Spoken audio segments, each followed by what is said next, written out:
छात्रावास में जिस तरह नीट्स की बच्ची के साथ बड़े बड़े मछली बड़े बड़े लोग की भूमिका है, जिसमें कई डॉक्टर कई हॉस्टल वाले छात्रावास में उस पर कार्रवाई अभी तक नहीं हुई। एसिड डाल के बच्चों का सामूहिक बलात्कार करके जिंदा जला दिया गया। लगातार उसके परिवार दर दर की ठोकरें नीट्स की बच्ची के साथ खा रहे हैं। शोषण लगातार बच्चियों का बिहार में, दलित गरीब बच्ची जो पढ़ने जाती है और जो छात्रावास है वह सुरक्षित नहीं है, उसके लिए एक कानून बनने की आवश्यकता है। मैडम, आप इसको गंभीरता से समझते हैं? देखिए, जिस तरीके से बिहार में लगातार महिलाओं के साथ बलात्कार किया जा रहा है और उनकी निर्मम तरीके से हत्या कर दी जा रही है, इस पूरे मामले को एक और बार पप्पू यादव ने उठाया है। जी हाँ, आपको बता दें कि लगातार पूर्णिया के सांसद पप्पू यादव पटना के गर्ल्स हॉस्टल के बारे में बातचीत करते हैं। इस बात की जानकारी देते हुए नजर आते हैं कि पटना के गर्ल्स हॉस्टल के बाहर देर रात महंगी महंगी गाड़ियां आती हैं। उन गाड़ियों में वो छात्राएं बैठती हैं और उसके बाद वो सुबह घर आती हैं। क्या कुछ पटना के गर्ल्स हॉस्टल में होता है? नमस्कार, आप देख रहे हैं देशवा न्यूज और मैं हूँ आपके साथ अंजलि। देखिए, जिस तरीके से जनवरी के महीने में नीट की तैयारी करने आई हुई संवेदना की रहस्यमय तरीके से मौत हो जाती है और उसके बाद ये सिलसिला यही नहीं थमता है, बल्कि बिहार के तमाम जिलों से तस्वीरें सामने आती हैं जहां पर बिहार में नाबालिग बच्चियों के साथ, बालिग बच्चियों के साथ गैंग रेप किया जाता है और उसके बाद उनकी पहचान न हो सके, इसीलिए उन पर एसिड भी फेंक दिया जाता है। देखिए जी, हम बात कर रहे हैं पूर्णिया की, जहां पर एक तभी मामला सामने आया था जहां पर एक बच्ची के साथ पहले बलात्कार किया गया और उसके बाद उसकी आइडेंटिटी को छुपाने के लिए उस पर एसिड फेंक दिया गया।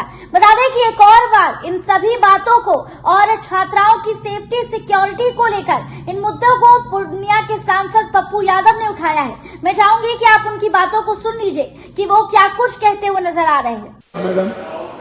मैडम, लगातार देश और बिहार में खास तौर पर छात्रावास, कोचिंग पढ़ने वाली और गांव में स्कूल की बच्ची के साथ शारीरिक शोषण, हमारे ही पूर्णिया में एसिड डाल के बच्चों का सामूहिक बलात्कार करके जिंदा जला दिया गया। 3 डगरवा में ये घटना घटी, सामूहिक बलात्कार हुए, एसिड पीटा गया।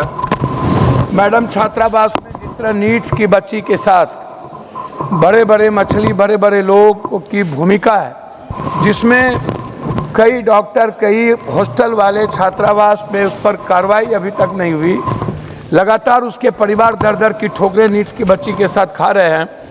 इस तरह लगातार घटना दरभंगा में, मैडम, अन्य जगहों पर शोषण लगातार बच्चियों का बिहार में, दलित गरीब बच्ची जो पढ़ने जाती है और जो छात्रावास है वह सुरक्षित नहीं है, उसके लिए एक कानून बनने की आवश्यकता है। मैडम, आप इसको गंभीरता से समझते हैं? वो कानून जरूरी है और बच्चियों की सुरक्षा जो कोचिंग जाती है, जो पढ़ते हैं, उसके लिए बहुत ही इम्पोर्टेंट है। तो आपने सुना कि पूर्णिया के सांसद पप्पू यादव ने पटना के गर्ल्स हॉस्टल में क्या कुछ रूल्स और रेगुलेशन रखने की बात कही है। इसके साथ ही उन्होंने बताया कि किस तरीके से बिहार की महिलाओं के साथ गलत हो रहा है, उन बच्चियों के साथ गलत हो रहा है जो कि अपने घर को छोड़कर बिहार में पढ़ने के लिए आती हैं, बिहार के जिलों में पढ़ने के लिए आती हैं, गर्ल्स हॉस्टल में रहकर तैयारी करती हैं और उसके बाद उनके साथ इस तरीके की घटना हो जाती है, जिसके बाद माता पिता जो है वो ना प्रशासन से पूछ पाते हैं, ना किसी और से जानकारी मिल पाती है कि उनकी बच्ची के साथ क्या हुआ।